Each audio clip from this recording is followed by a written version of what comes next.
Hey folks, welcome back to my channel. I'm going to show you how to install a battery operated timer.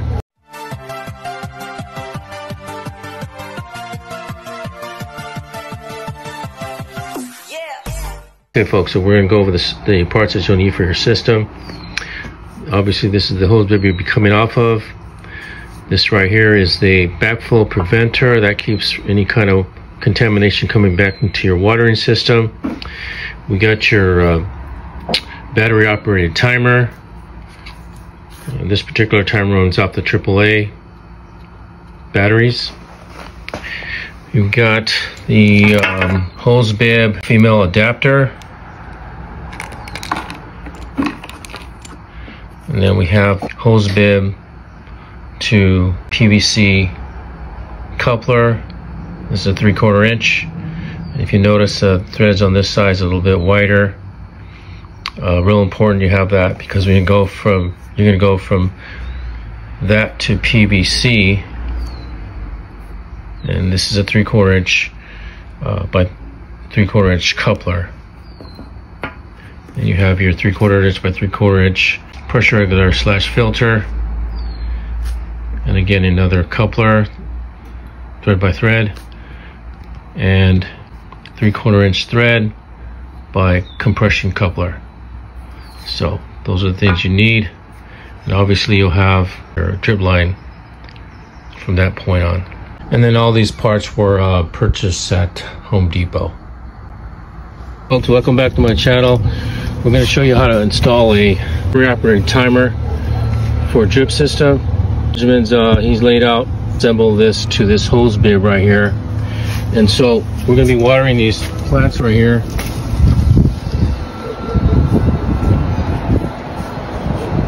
Ficuses, the drip. So the best way to approach this is, like, line all your components up. So first it's gonna be here, and then continue. So go ahead, Ben. So he's putting the backflow preventer. The backflow preventer does have an O-ring, so it doesn't need to put any Teflon on it. This also has an O-ring inside, so it doesn't need to put Teflon there.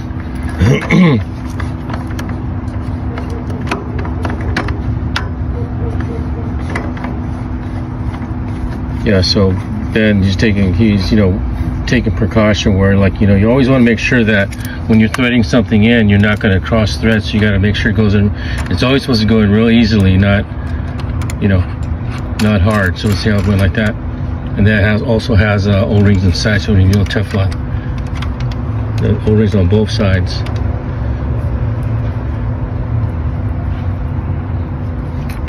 And now put Teflon here, because it's going that now is a conversion to PVC.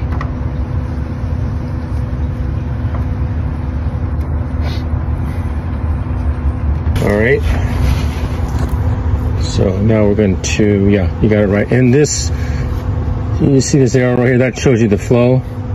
So that's important, always putting it, we're feeding what you're going to feed. That arrow indicates that.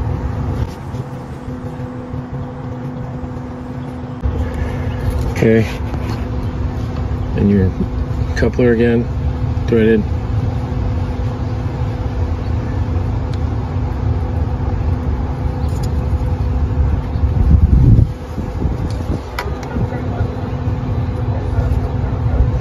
So usually this is all, just hand tied it.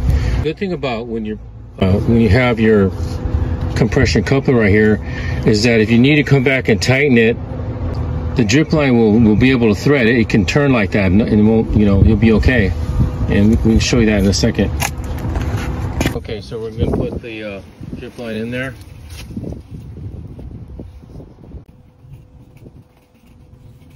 All right. Okay, that's good right there. Yeah, so use that. Okay.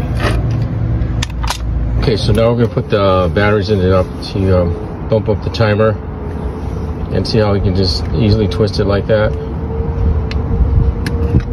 And that's not a problem. The battery's in there.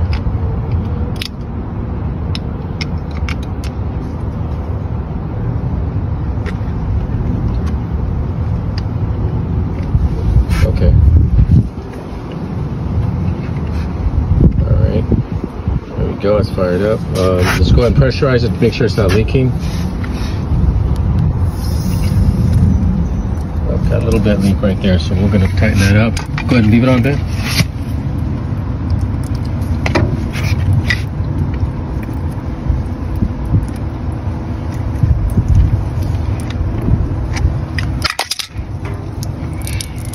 Okay, so we got a little tightening up, so it's not leaking anymore. And I'm gonna go ahead and put in the emitters for each plant, each tree. Okay, so now we're putting the drip line in the trees. So I'm just gonna go in there.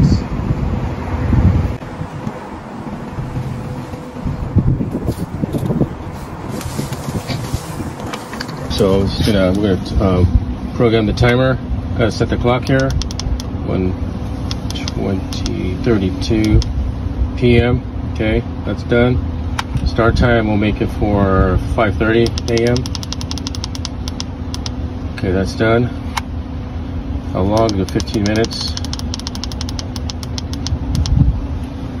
And then how often? Every third day. And you see this right here, this is intervals. So if you put 1, that means it's going off every day, and then so forth. Second, 2, it's every other day, and 3 is every third day. And that's it. Switch to auto, you're good. Alright folks, so that ends it for today. Thanks for watching the video. If you have any comments, leave it in the comment section, and don't forget to subscribe.